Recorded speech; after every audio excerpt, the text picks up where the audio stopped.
Our government's job is not to look out for Iran. This is why a lot of people feel betrayed. I feel like not enough Americans have any idea what's going on between us and Iran. There's a lot of discussion happening right now about Iran. From the US getting involved, to our alliance with Israel, to how somehow China's in the mix, schools. There's just a lot of conversation to be had. But I feel like before picking a side and really diving into current day, we should probably get the historical context of how we got here in the first place. So I feel like not enough Americans have any idea what's going on between us and Iran because American media fails to give historical context, and they just use lightning words like war, Iran, Middle East, bombs, missiles. That's all it's ever been. My entire life growing up, my only vision, I'm sad to say this, but for real, my entire time growing up, both in the South and the North of the United States of America, I have seen the Middle East as sands and bombs and war. That's it. That's all I've seen the Middle East as. It's just war, war, war, bomb, bomb, bomb, and that's about it. Same thing for Africa. All I picture is in like huts and AIDS.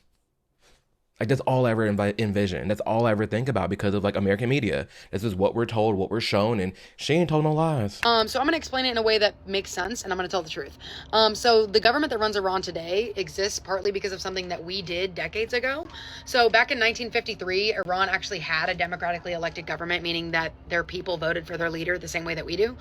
But that government tried to take control of its own oil instead of letting foreign companies like us profit from it. And the United States was like, and we overthrew them. So we replaced their democracy with a dictator called the Shah.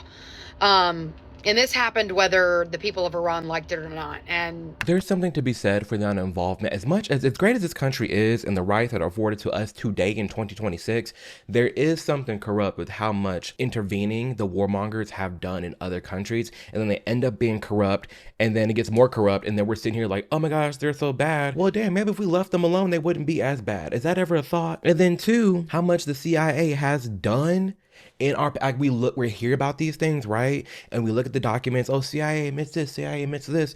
We're still living in that time. Like, we're still living in the same country. Like, that's the same country, America, that did all that. It's the same America as today. It's not like all these conspiracies, all these CIA operations are left to history books and like black and white images in like the early 1900s. No, all this stuff could very well be happening right now in front of our eyes. And that is the sole reason why I stay so alert to some of these conspiracies.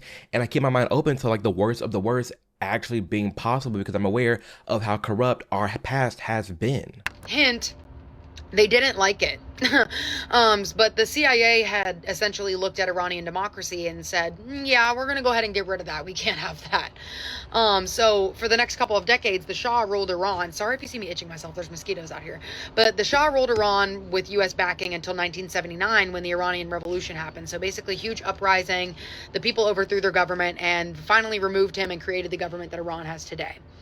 So I know what some people are going to say. Some people are going to be like, but Iran's leadership today is oppressive, so isn't this a good thing that we're going to war with them? No. War is never good, okay? It's not our jobs to be Captain Save-A-Ho, first off. But yes, Iran restricts... I say that all the time. We ain't trying to be Captain Save-A-Ho. I think in large part, there is more people like you and I out there that just want peace. Now, will we ever see full peace? No. There's always going to be good and bad in this planet, but we can minimize the bad as much as we can. And I think when it comes to a lot of these wars, especially like regarding oil, be sure to subscribe. That's a conversation for another day. We're talking about like free energy and like Nikola Tesla, ancient civilizations, that whole rabbit hole.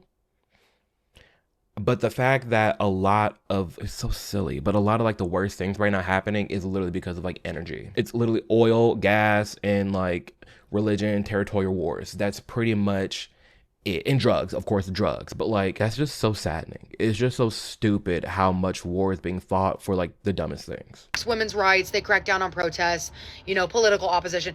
That's real. That's not propaganda per se. But what's important is that their government exists today, coming out of a 1979 revolution, which only happened because we overthrew their democracy and replaced it with a dictator. This is why these are the things that keep me real middle grounded, and I can't jump ship and sound full on MAGA rootin' tootin' Republican, but also not like, leftist, because there is two sides to a lot of the different stories. And as corrupt as a country can be, as horrible as it may be, the crimes and political prosecutions, the whole nine, right? As bad as that can be, is that our fault? Sometimes it is. So it's like, damn, like what would happen if we just minded our business? But instead, again, we're too busy trying to be Captain Save a Ho. And really not even trying to be Captain Save a Ho. On one end, yes, we should save these people from their oppressive government. But on the other side, we always trying to milk them. We always trying to like egg them on. And then the CIA gets involved and it just gets real shady really, really fast. And a lot of people are sick and tired of it. Why are we leaving that part out?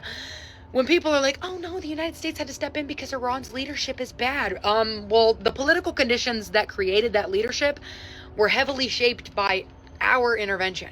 So in other words, the United States isn't solving a problem that just like appeared out of nowhere. We're intervening in a situation that we helped create decades ago that has now gotten essentially out of hand. It's out of control. And so now all these countries that are allied are all for 45 years or have been doing what political scientists call regional tension, where it's like this long standoff where we fight indirectly through sanctions, cyber attacks, proxy groups like terrorists, occasional. And this is what I was talking about with growing up. All I've heard in the Middle East is just war, war, war. That's it. And it's this like territorial tension that she's talking about. Instead of a full-on war. But now we fast forward to today and we go Israel and Palestine.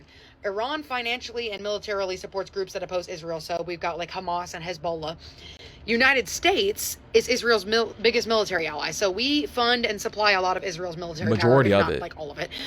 So every time fighting breaks out, the US and Iran do this thing where they're like, no, I'm not talking about you, bitch. I'm not talking about you, when they're clearly talking about you. But instead of talking, it's missiles. So what you end up with is 3 overlapping conflicts at the exact same time. We've got the United States and Iran, Israel versus Palestinian groups, and a broader regional power struggle essentially in the Middle East. And that power struggle that she's talking about, that's where you get into like, if you ever heard like the Strait of Hormuz? What's that damn, y'all, I keep it real. What's that damn strait called? It ain't me. See, I can be funny. I can be punny. Get it? Like, it's not straight because, you know. Someone laughed. Anyways, is it Strait of Hormuz? How the hell you say this? How to say? Strait of Hormuz. That sounds like a cocktail. Anyways, if you ever heard of Strait of Hormuz, that's that damn, if I'm breaking it down, that's that little channel of water where all the different oil ships and tankers go through. And there's a tight control on it. And a lot of different countries are trying to take control, and it's just chaos, like it always has been. Basically, different countries are competing for power and influence in the region. So yes. When Iranian officials are on the news saying, we don't want to negotiate with the United States, we don't want a ceasefire, we're ready for you, you should be scared. And this is not Iraq in 2003. My father fought Operation Iraqi Freedom, and we still got our asses kicked because small does not equal weak. Iran is one of the largest militaries in the region and huge missile capabilities and terrain that makes invasion an absolute nightmare. So in other words, if we do go to war, it will get ugly fast. Yeah, that's about where I see things are headed and where they're at right now. The tensions are crazy. I'm staying put. I'm not trying to be here like a fearmonger or nothing, but like I'm taking my trips very minimal. I'm scaling back a lot this year because there's just too much craziness happening right now. We've already talked about sleeper cells in another video, but if you're unfamiliar with what a sleeper cell is, it's basically terrorists that are living in our country, very good citizens, minding their business, and then they act right when they're being told to act. So almost like a spy, but spies like actively like spying and getting information and sending it back. There are sleeper cells that are just chill. Crazy as hell. They're just chill. And boop, go ahead and act. And then they go do shit. That's what I'm concerned about, and I always have been. But she summed that up pretty well, and I'm glad we got that historical context of why, you know, Iran is even how they are the way they are right now. And that balancing act of like making sure that you and I are also grounded as well, because it's like, yeah, this country may be corrupt, but like, are we the reason that we made it corrupt?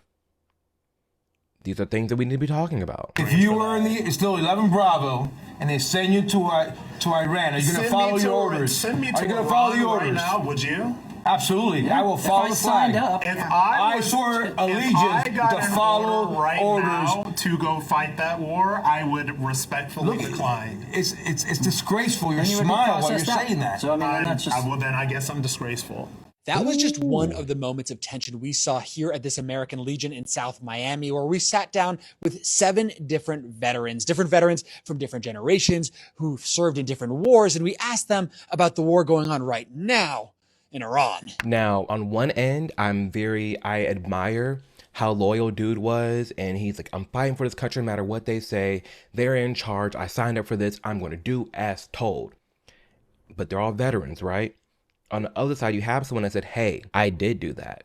I did do as I was told, and it was a scam. Therefore, unless I am we're defending this country, actively being sent somewhere to fight really on behalf of Israel, we'll get to Israel later, but to fight someone that has nothing to do with the average American, it's like, why would I go do that? Let's hear what they got to say. Raise your hand if you support this war. It's an operation, not a war. If there are boots on the ground. I've heard that it's an operation, not a war. I'm sorry, Venezuela, that can pass. I can see Venezuela being an operation. That was quick. That was swift, in and out. This right here, I don't know if that's no operation, Chief. Does that change your opinion of this war? I don't know. That's a tough question, because that was the boots on the ground for, let's be honest, a war we were misled into. And if you're unfamiliar with what boots on the ground means, that sounds like a song. Is that not a song? Where them fans at? Whack. I feel like, anyways, squirrel moment. If you're unfamiliar with what boots on the ground is, it's American soldiers on the ground somewhere else. Like boots, like American boot soldiers. Yeah, so that's what they're talking about. Same here. And an entire generation of my class in Albios, watched our friends die. I don't have the answer. I don't know. I don't know what the answer is. I've talked to friends who are service members, and I've asked them, I said, hey, what are your thoughts? And it's been split on one end, like Rob Smith, the black guy talking. I'm friends with him. I know who that is. We were talking about that before, and he's saying the same thing. Like, no, I'm not falling for this. I would not go out there. And then you have others that are like, hey, I signed up. I don't care. I'm going to do what I'm being told to do. Which, that alone is like, to what extent? To what extent are you just going to do it as told? Like, are we talking about World War II and the other man, mustache man, people just follow him blindly no matter what? Is that how far you're going? I don't know, but that's very interesting perspective, because you do have the people that were serving in the Iraq war and they realized, okay, this was pretty much for nothing. Why are we over here? Why were we doing this to begin with? Our government's job is not to look out for Iran or for Israel. It's to look out for us. And this feels very much to me like it is clearly Israel's war. Mark Levin wanted it. It's his war. Ben Shapiro, Lindsey Graham, Miriam Madelson. That's obvious. They're the ones who've been pushing us into this. But in case you had any doubt whatsoever, the Washington Post is reporting it explicitly this morning, about why we did what we did and when we did it. In the briefing on Tuesday for the Gang of Eight, which consists of the leaders of the House, the Senate, and each chamber's intel committees, Secretary of State Marco Rubio indicated to lawmakers that the mission's timing and goals were shaped by the fact that Israel was going to attack with or without the United States, according to a person familiar with the outreach to lawmakers. So the only debate that seemed to be remaining was whether the U.S. would launch in concert with Israel or if the U.S. would wait until Iran retaliated on U.S. military targets in the region and then engage. That sounds perfectly right. I mean, I think you knew that before you heard me read it. Yeah, this is where Israel comes into play, and people are saying we're just fighting on Israel's behalf, because really, given the state of America and where it's at today, when we're all looking around and you and I are asking ourselves, what are we doing over there? The average citizen can't answer that question. The average citizen can't sit here and say, yes, this is why we're over there and this is why we're doing what we're doing. You may get answers such as, well, they're chanting death to America. They're chanting that about from Democrats to Republicans and Republicans to Democrats here in the United States. Charlie Kirk got assassinated. This idea of like, well, they're chanting death to America. There's active death to America here in the United States. So maybe let's deal with that while it's here right now. Then you also may hear, well, Israel's our greatest ally over there and we need to be defending our allies. Does that mean fighting every single war that they're in? Does that mean giving them endless money, endless support? And to what extent? Like, are we their ally or are we their bitch? Like, which one is it? Because I don't think it's too far off to sit here and recognize how much hardship the average American is going through. There's just a lot of things that I'd love to focus on and work on here in America. But again, we're so busy being Captain Save-A-Ho that we can't even focus on here now. Now, If America, for the most part, was like chilling, we were good, there weren't too many pressing things that we have to work on in America, and everything was like moseying by, then we want to get involved in other people's business, that's a conversation we can have for another day. It is. But as of right now, the state of America, all the hardships, what people are going through, what people are wanting, it ain't this war. It's not. It seems so insane based on what he ran on. I mean, this is why a lot of people feel betrayed, right? In his latest episode, hugely popular podcast host Joe Rogan questioned President Donald Trump's decision to go to war with Iran. He ran on no more wars and these stupid, senseless wars, and then we have one that we can't even really clearly define why we did it. People feel betrayed. People are not liking what Trump is doing. And I will say, at least this is his last term. He can't run again, but he ran on no more wars. He ran on America first and maintaining here and focusing here, and not even to mention the Epstein debacle. But we have this with Iran and like Israel. We're like, what is going on?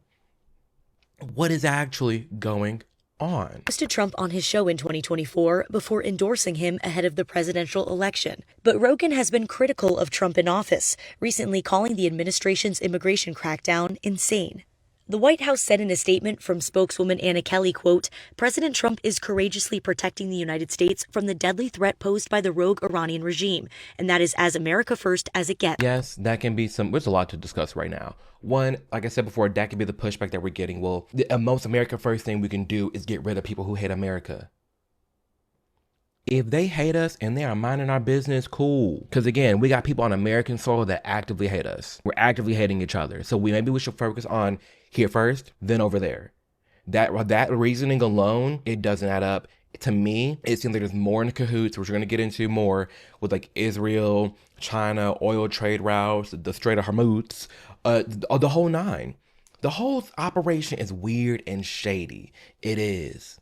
It really is. Because even when you think about Venezuela, and I did a video on that, on one end, cool, you getting out like corrupt people and the drug lords, but on the other end, you can't do that in Mexico. You can't just hop right there and take care of all that. You can sit here and send all this money to Israel and we send the troops on the ground, but we can't build a proper border wall. Some things don't add up. And then I was looking through the comments of this video, and it's a sentiment that I'm seeing more often than not, is where the people that are calling out Trump, they can't win. It's like, yeah, I ran for Trump. Yeah, I backed him. I said I was going to vote for him, but he's doing the opposite of what he said he was going to do. So I'm calling that out.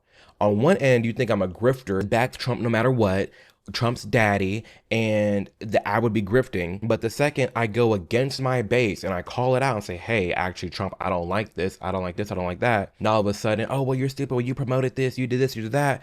How about that? Why don't we just focus on the fact that it's actually being an honest, upstanding human being that can sit here and acknowledge, hey, I was misled by this, this, and this. Because up to that point, you kind of had no real reason to be this misled. A lot of people are very shocked right now. And at some point, we deserve to be given credit where credit's due. Would you rather someone blindly support Trump no matter what he says or what he does? Or would you rather have someone say, I supported him because of this, this, and this, and now he's going against this and this, and let's talk about it because this is making me upset. I don't like that he's doing this. Like, that's a better person to call out their side. To blindly support a candidate or a side, or I'm for the Dems no matter what, like, that's silly. We need to get to this space. We need to get to this space where we can sit here and have conversations about the bad things that we're seeing and the things we don't like about our current president. That is perfectly fine to do. And there's a lot of people who feel that way. This is Israel's war. The worst possible case scenario is Iran says, okay, you humiliated us. I miss this man. I didn't agree with everything he said, everything that he did, but I did miss his takes. I missed how much Trump listened to him to keep Trump a little grounded. I miss his input. Like, he's just like, I just miss him. Of our leaders, we're going to go make this a regional mess and try to get as many people involved as possible. They're going to go after Americans. They're going to go after Saudis. They're going to go after everybody imaginable. Because understand, the Iranian people are widely respected and not necessarily are always in sync with leadership. But if and when the people of Iran feel like Persia is being defaced and humiliated and disrespected, we don't know where that is going to go. And that's my final reason why I am always skeptical of military intervention. And when a lot of the sometimes warmongering wing gets too excited, you don't know. actually. You need to have a lot of humility. But I can say concretely, here's where I stand and where the MAGA base stands. We do not want U.S. boots on the ground. We do not want American kinetic involvement. This is Israel's... That was before Charlie passed. He's been on this wave. He knew what was going on, and it's so weird. Right before his death, he was really harping on Israel, harping on all this, getting in Trump's ear that we don't need to be in war with Iran. He's really pushing back on a lot of things that he even stood for, which makes him an even better person to call out his side and be like, hey, let's not do this. Like, this is crazy. This is getting a little out of hand. I love that he did that, and that is so wild to me. The timing's off. The timing's weird. It is weird, but what Charlie said was facts. When you're dealing with these people, when you're dealing with, if we want to call them like at least some of them, the terrorist, hello, terrorist. You don't know what the hell they're going to do. You don't know how crazy they are. So if we don't have to be there, let's not. I'm all for us being nosy. I'm all for us keeping an eye on like, okay, there's a sleeper cell here. Okay, this sounds weird. Or, oh, they're planning an attack here. They're doing this. That's one thing. But this has been going on for years. Years. Where are the attacks at? What's been going on? What's the big hubbubaloo that makes us say, you know what? Boom, we're doing this right here, right now. What is that reasoning? And why? It's like for everybody who's been asking me about my opinion on this whole Iran stuff, and that's why I've been taking my time to put this video together to really talk about it, because like Charlie, we don't really know the full force of what they can do. Administration barely knows why we're even there. There's all these different theories, and like we talked about in the very beginning of this video, hell, to a certain extent, we didn't create the mess. And then the people beefing with Israel, and we're always backing Israel, it's literally the Middle East is literally just a shit show at this point. Has been. Hello.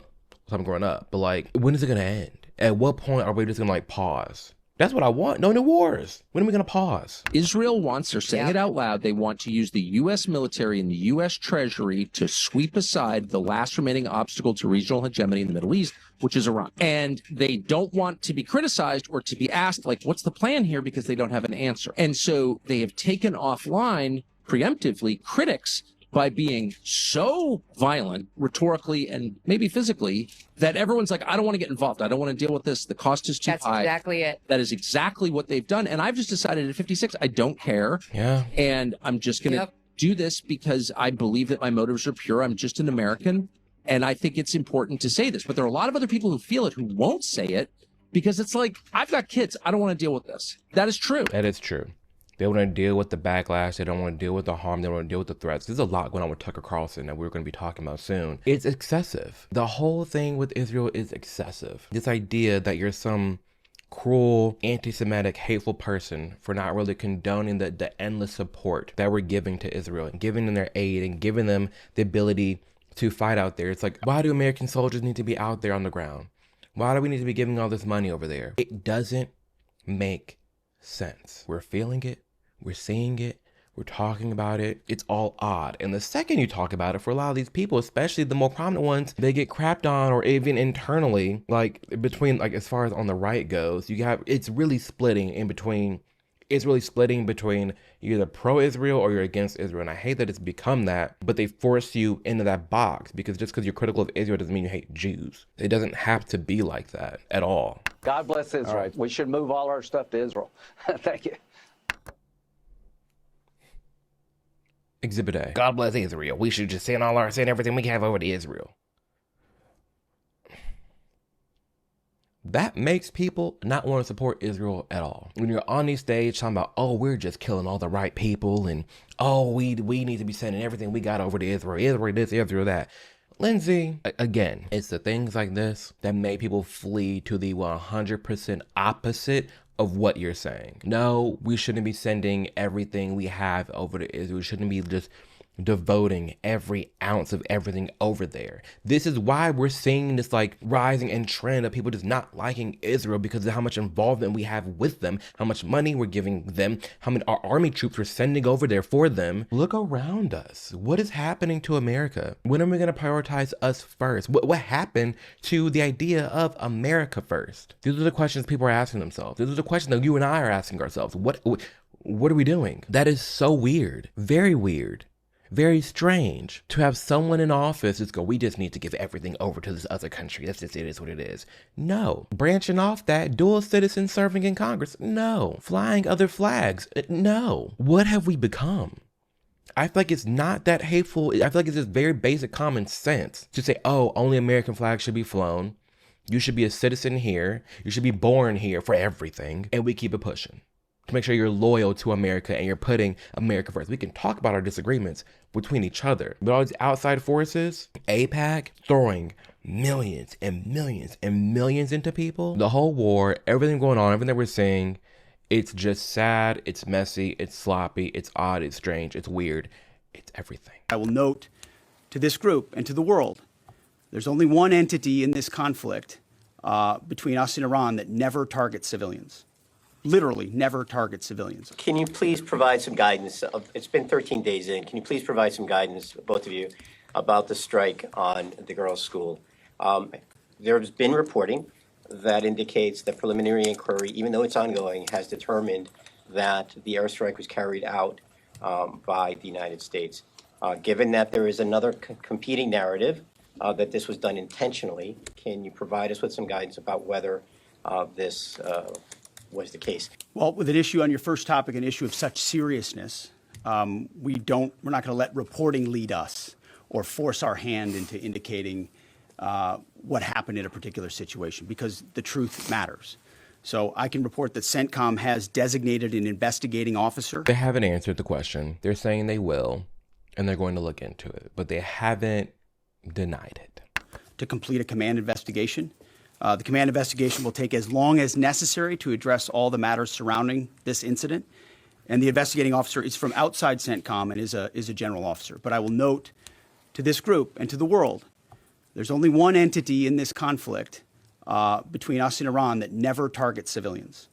Literally never targets civilians. I look at the process that's used on dynamic strikes or on boat strikes and others. We have a very high fidelity process in that case. So we don't target, Iran does. We will investigate, we'll get to the truth. And you know, I get this happened under Trump, and apparently we very well might have bombed that little girl elementary school. It reminds me when Obama bombed that damn hospital too. In times of war, there's gonna be some corrupt things happening. I'll give him that we don't specifically target. They didn't mean to specifically, like, oh, we're going to kill these little girls. No. But then also you can't help but sit on the other side and think, well, the CIA always infiltrating groups and plotting this and doing false flags here, false flags that. But I don't think this is a part of that or that whole ordeal.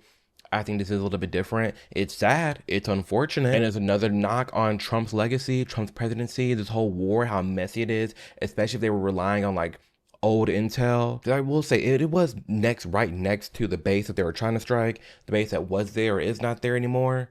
Again, maybe old intel, and they're working through that now. But the school situation is sad. I don't know what else to say about that other than it's unfortunate. It's also unfortunate, like over there up in Gaza, how they've just been flattened. I do feel bad for the innocent people that have nothing to do with any of this conflict. I do feel bad for them. And it's unfortunate what's happening when other countries, even us, can be sloppy. What happened in Venezuela over the weekend? The most America first thing I have ever seen. I know this is Venezuela, but this gets into a theory on how people felt Venezuela is very random, how Venezuela, Iran, China, United States, it's all connected and all a part of an entire bigger play than most people are actually thinking about. Venezuela has the largest proven oil reserves on Earth, 303 billion barrels. That's $17+ trillion at the current market value. Now, here's the part you're not being told. We don't need the oil. Have you noticed the gas prices? They keep coming down. China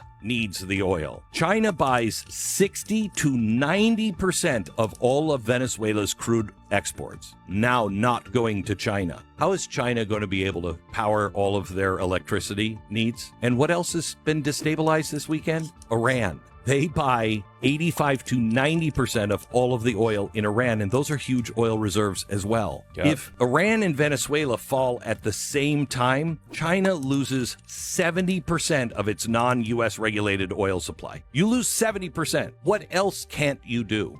Well, you can't go into Taiwan. You can't have AI dominance. There's no BRICS reserve currency. Absolutely, it's about oil, but not for us. That's why this matters. Yep. And it's one piece that is definitely blown up as of late, but that's the theory that I have seen some people really harp on and trying to give more light, is that it's all connected. It all has to do with oil and money, like most wars, obviously, and the corruption in the world. But it's all connected, and it's all connected to China, and we are in a like very low-key proxy war with China. And everybody's talking about World War III, World War III. To some, we're already in World War III. It's just not like the history books of World War I and World War II. So that's where we're at today, as of what? March 15th, 2026. Is that it's a shit show over there in the Middle East. Israel is, a lot of people are just like losing faith in Israel and not wanting to back them. A lot of the MAGA base is tired of all the hypocrisies coming out of the Trump administration and no new wars, and yet here we are doing all these different plays. And on one end, I get it. The president and the administration can't give all their rules. They can't give all the tea, because obviously they're trying to be smooth, and you can't abruptly say, yeah, we're doing this for this reason why. They're not going to disclose all of that to us, the everyday citizen. But if you look at a bird's eye view, like Glenn Beck did, you can piece it together and say, oh, this is really like a low-key war with China. So that's where and why you're seeing some people, if you have heard that at all, why some people are bringing China into the mix, and how it's not just about Iran. Like, it's bigger than that. And all in all, I'm not here to sit here and defend the Iranian regime and any corrupt regimes out there and how oppressive they are to women and children. I'm not trying to defend that. I'm not trying to defend any very oppressive government at all. But what I do know, and what I can say, at least for me and what I have seen, bombing them isn't going to make them love us either. It's not going to magically make them love democracy. It's not going to make them magically love the United States of America. For decades, hello, my existence on this planet, every time we come on the TV and look at like world politics and world wars and all that, we've always just been involved with the Middle East. Right there, I think, actually, I'm gonna play that clip. There's a clip of Netanyahu, of him talking about Iran and their missiles since like the 80s or the 90s up to now. It's a crazy compilation. If not stopped, Iran could produce a nuclear weapon in a very short time. It could be a year, it could be within a few months. They have the wherewithal, the stored up, preserved knowledge to make a bomb very quickly if they wanted to do it. Iran is so dangerous. Weeks away from having the fissile material for an entire arsenal of nuclear bombs. They're very close. They're 6 months away from being about 90% of having the enriched uranium for an atom bomb. Iran is gearing up to produce 25 bombs, atomic bombs a year, 250 bombs in a decade. Ladies and gentlemen, time is running out. Iran will be capable of producing alone, without importing anything, nuclear bombs within 3 to 5 years. But every time we're dealing with this and they need our help and we're right there, the U.S., us, the citizens, we're always being told it's about our security, it's about our stability, or it's about maintaining freedom. But time and time again, it almost seems as though the result is always the same. More instability, more resentment, and more people, more everyday people, the average everyday American, paying the price. Meanwhile, like I said before, we got problems here that we need to address. The opioid crisis, which, hello, that can be involved. We can loop that in too. But the opioid crisis, our infrastructure is crumbling apart. We have a culture problem. Our youth is crazy. Infrastructure, education, health, like there's so much going on. People are just struggling to live. And maybe, just maybe, again, instead of playing Captain Save-A-Ho for everybody on the planet, and we're doing this, we're doing that, yada, yada. Maybe instead of doing all that, we should focus on our country here first, because as a parent, we can't do both at the same time. We just can't. It's apparent it's not working. We can sit here and agree, and we can oppose regressive regimes, and we can say, oh, this country's bad, what they're doing to these people is bad. We can say all that, but at the same time say, is bombing them necessary? Is this war necessary right now? What is it going to immediately serve a purpose for the average everyday American out there? That's the question that needs to be had. And again, like the last video, it could be for a larger play that not the everyday American's going to understand, and you're getting into really, really like hyper political levels of the oil and trade, and you can get into all that. I guess you can. You can get into all that. And if we are at that point, it is like, what do we do about the situation? What is the long-term play, and is it justified? And I guess we don't have the immediate proof to see if it is. But one thing's for sure, you aren't crazy for feeling burnt out. You aren't crazy for sitting here like, I'm tired of all these damn wars. I don't know what's going on. All I know is that it's getting more hard to afford for things. It's more hard to go out. I feel like the tensions are rising, and it's just gotten too much. You're not crazy for thinking like that, because I'm right there with you. The trust in all these institutions and our government is falling. Every week we got a new scandal. We got Mr. Epstein still. All them damn files just swept under the rug because we need to focus on this damn war. When all this is going on, it's not hard to sit back and really and just look at the whole system and say, you know what?